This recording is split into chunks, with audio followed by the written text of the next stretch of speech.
The moment the words left Stephen A. Smith's mouth, the entire sports world froze.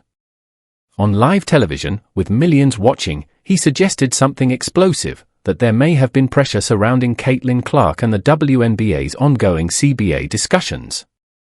Social media erupted instantly. Was this just another loud sports debate moment, or was there real substance behind the claim? The truth is more nuanced than the headlines make it seem, and it's important to separate speculation from verified facts. First, here's what we know for certain. Caitlin Clark entered the WNBA as one of the most hyped prospects in league history. After shattering records at Iowa and becoming the NCAA's all-time leading scorer, her arrival wasn't just a basketball story, it was a business event. Ticket sales surged. Television ratings spiked. Merchandise numbers climbed. The so-called Caitlin Clark effect was measurable and undeniable. Multiple WNBA games were moved to larger arenas to accommodate demand when her team was involved. That's not opinion. That's documented revenue impact. At the same time, the WNBA is navigating a critical phase in its labor landscape. The league operates under a collective bargaining agreement negotiated between the WNBA and the Women's National Basketball Players Association. The current CBA, signed in 2020, significantly improved salaries, maternity benefits, travel standards, and revenue-sharing structures. It was considered a landmark deal for women's professional sports. However, discussions about future salary growth and revenue splits continue as the league grows financially. Enter Stephen A. Smith. On ESPN programming, he raised questions about whether Clark was being indirectly pressured in relation to the CBA conversation, not necessarily by direct threats or documented mandates, but by expectations. His broader point, stripped of the sensational framing, centered on leverage. When a player generates extraordinary economic momentum for a league, how does that affect labor negotiations? Does it shift bargaining power? Does it create internal tension? There is no verified evidence that the WNBA formally pressured Clark over CBA matters. No official complaint has been filed. No documented statement from Clark indicates coercion. No union report confirms undue influence. That's critical. Claims of direct pressure remain unproven. However, it's also true that Clark's presence changes the economic landscape dramatically. When one player drives record attendance and viewership, it inevitably becomes part of financial discussions. The WNBA's long-term media rights negotiations are ongoing, and increased ratings strengthen the league's case for a more lucrative television deal. That revenue growth, in turn, affects future CBA negotiations because player salaries are tied to league revenue. Clark herself has publicly emphasized team focus and respect for veterans. She has not publicly criticized the CBA, the union, or league leadership.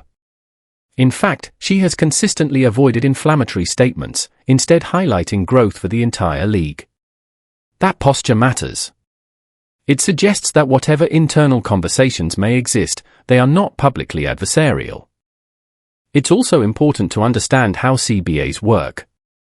Collective bargaining agreements are negotiated by player unions on behalf of all athletes. Individual players, even superstars, don't independently dictate terms. The Women's National Basketball Players Association represents the players collectively. While star power can influence leverage indirectly, negotiations remain structured and formal. The speculation around pressure likely stems from broader dynamics rather than confirmed incidents.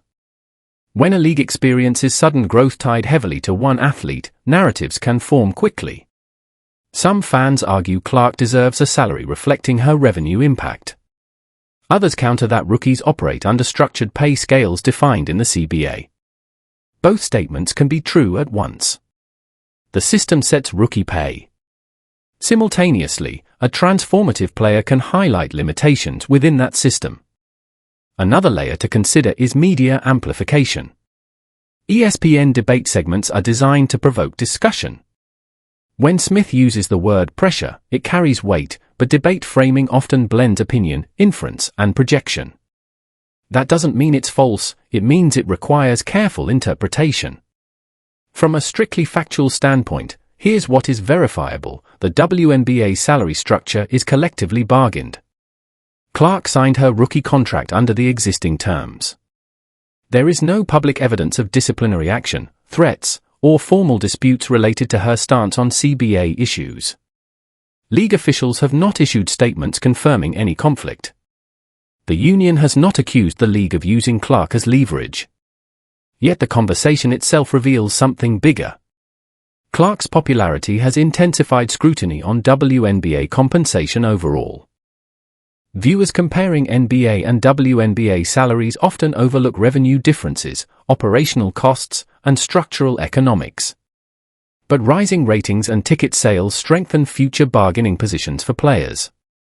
In that sense, Clark's success benefits the union as a whole. Some analysts argue that tension narratives are overstated. Others suggest quiet internal discussions are inevitable when money scales rapidly. Historically, in professional sports leagues, rapid revenue growth often precedes renegotiation pressure. That pattern has occurred in multiple leagues across decades. However, drawing direct parallels requires caution without documented evidence. Clark has consistently deflected individual-centric narratives. She's emphasized teammates, coaching, and league growth. That messaging aligns with union solidarity rather than division. If there were active pressure tactics, public friction might be visible. So far, it hasn't materialized. It's also worth noting that rookie contracts in the WNBA are collectively structured for competitive balance and financial predictability. Even if Clark generates outsized revenue, altering her individual contract outside the CBA framework would undermine union principles. Any major pay restructuring would need to occur in future negotiations affecting all players. Smith's comments may reflect a broader philosophical question: when one athlete shifts the financial trajectory of a league, should compensation models accelerate? That debate isn't unique to the WNBA. It has appeared in other professional sports during breakout eras driven by generational stars. What remains factual is this: Clark's games consistently draw high attendance. Broadcast ratings have seen notable increases when she plays. Merchandise demand tied to her brand is strong. The league is experiencing growth momentum. The CBA governs salary distribution. Negotiations about future deals will likely incorporate new revenue data. There is no documented proof of coercion. There is no confirmed internal conflict. There is also no denying that economic transformation changes negotiating environments. The Bombshell headline grabs attention. But the verified reality is more measured.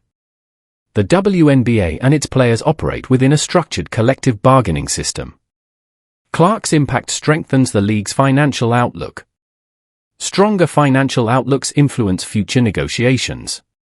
That's how sports economics work. Until credible documentation surfaces indicating formal pressure, the responsible conclusion is this: Stephen A. Smith raised a provocative question rooted in leverage dynamics, not proven misconduct. The conversation reflects how dramatically Clark has shifted the league's spotlight. And perhaps that's the real story. A rookie entered the league and immediately altered national discourse about revenue, salaries, media rights, and bargaining power. Whether or not pressure ever existed, the fact that the debate is happening shows how powerful her impact truly is. The WNBA is growing. The union remains active. The CBA remains binding. Clark continues playing. Smith continues debating. And the intersection of star power and labor economics remains one of the most fascinating storylines in modern professional sports.